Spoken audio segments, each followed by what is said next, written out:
तेनालीराम और सोने के आम कहानी हिंदी स्टोरी। राजा कृष्णदेव जो विजयनगर साम्राज्य के प्रतापी राजा थे, उनकी मां अधिक उम्र हो जाने के कारण बीमार रहने लगी थी।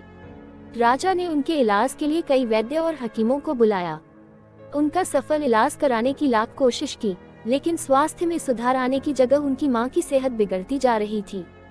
जब राजा कृष्णदेव की मां को महसूस हुआ कि अब वह नहीं बच पाएंगी, तो उन्होंने राजा कृष्णदेव को अपने पास बुलाया और कहा, मुझे आम बहुत पसंद हैं, इसलिए मैं ब्राह्मणों को आम दान करना चाहती हूँ। उनका मानना था कि इस प्रकार उन्हें मरने के बाद स्वर्ग में जगह मिलेगी, लेकिन उनकी यह इच्छा पूरी होती उससे पहले ही राजा की मां की मृत्यु हो गई।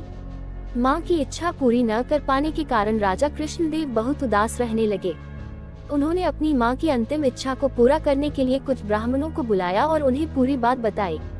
ब्राह्मणों ने राजा की बात सुनने के बाद आपस में विचार विमर्श किया और कहा, हे राजन, आपकी मां ने मृत्यु से पहले आम दान करने की इच्छा जताई थी, जो पूरी न हो सकी।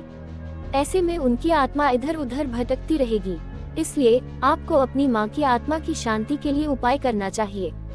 ब्राह्मणों के मुंह से यह बात सुनकर राजा कृष्णदेव ने कहा, आप हमें बस उपाय बताएं, अपनी मां की आत्मा की शांति के लिए हमसे जो बन पड़ेगा हम करेंगे।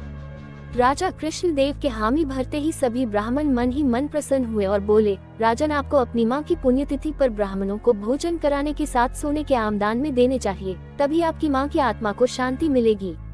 राजा ने ब्राह्मणों की बात मान ली और उन्हें अपनी मां की पुण्यतिथि पर भोजन करने के लिए बुलाया और प्रत्येक ब्राह्मण को सोने के आमदान में दिए। जब इस बात का पता तेनालीराम को चला, तो उसे सारी कहानी समझने में तनिक भी देर नहीं लगी।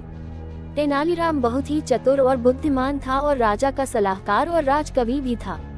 वो समझ गया था कि ब्राह्मणों ने राजा की भावनाओं का लाभ उठाते हुए अपने लालच के कारण सोने के आमदान करने की बात कही थी।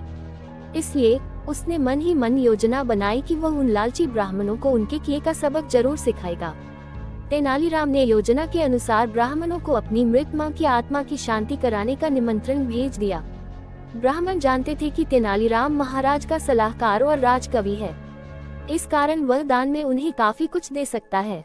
इसलिए सभी ब्राह्मणों ने तेनालीराम का निमंत्रण स्वीकार कर लिया और तेनालीराम की मां की पुण्यतिथि पर उसके घर जाने का फैसला किया। तय समय पर सभी ब्राह्मण तेनालीराम के घर पहुंच गए। तेनालीराम ने सभी ब्राह्मणों को बड़े ही आदर और सत्कार के साथ घर में बिठाया और स्वादिष्ट भोजन कराया।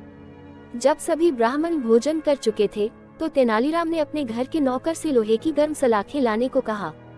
गर्म सलाखों का नाम सुनते ही सभी ब्राह्मण आश्चर्य में बोले, तेनाली, लोहे की गर्म सलाखें किस लिए, उनका क्या करोगे? तेनालीराम ने मुस्कुराते हुए जवाब दिया, जब मेरी मां बीमारी थी, उनके शरीर पर फोड़े हो गए थे। उनकी आखिरी इच्छा थी कि मैं उनके फोड़ों की गर्म सलाखों से सिकाई करूं, ताकि उनका दर्द कम हो जाता, लेकिन मैं ऐसा कर नहीं सका और उनकी मृत्यु हो गई। यही उनकी आखिरी इच्छा थी, तो अब मैं आप सभी को गर्म सलाखों से दागूंगा, जिससे मेरी मां की आत्मा को शांति मिल जाएगी। तेनालीराम की इन बातों को सुनकर सभी ब्राह्मण थर थर कांपने लगे। वे बोले, अरे तेनालीराम, हमें दागने से तेरी मां की आत्मा को शांति कैसे मिल सकती है? इस पर तेनाली ने जवाब में कहा, जब आपको दान में सोने के आम देने से महाराज की मां की आत्मा को शांति मिल सकती है, तो फिर आपको गर्म लोहे की सलाखों दागने पर मेरी मां की आत्मा को शांति क्यों नहीं मिल सकती? अब सभी ब्राह्मणों को समझ आ गया था कि तेनालीराम क्या कहना चाह रहा है। उन्होंने अपनी गलती की माफी मांगी और सभी सोने के आम, जो उन्हें राजा से दान में मिले थे, तेनालीराम को दे दिए। जब राजा कृष्णदेव को इस पूरे मामले का पता चला, तो वह तेनालीराम पर बहुत नाराज हुए। उन्होंने तेनालीराम को बुलाया और कहा, अगर तुमको सोने के आम चाहिए ही थे, तो मुझसे मांग लेते। इस तरह से लालचवश ब्राह्मणों को परेशान क्यों किया? राजा की बात सुनकर तेनालीराम ने कहा, महाराज, मुझे क्षमा करें, मैं बिल्कुल भी लालची नहीं हूँ। नहीं, मुझे वह सोने के आम चाहिए थे। मैं तो बस ये ब्राह्मणों की लालची प्रवृत्ति को रोकने की कोशिश कर रहा था। जब आपकी मां की आत्मा की शांति के लिए ब्राह्मण सोने के आम ले सकते हैं, तो फिर मेरी मां की आत्मा की शांति के लिए लोहे की गर्म सलाखें क्यों नहीं झेल सकते? राजा कृष्णदेव को भी अब तेनालीराम की बात अच्छे से समझ आ गई थी। उन्होंने सभी ब्राह्मणों को राजदरबार में बुलाया और दोबारा लालच के कारण ऐसा कोई भी काम न करने को कहा।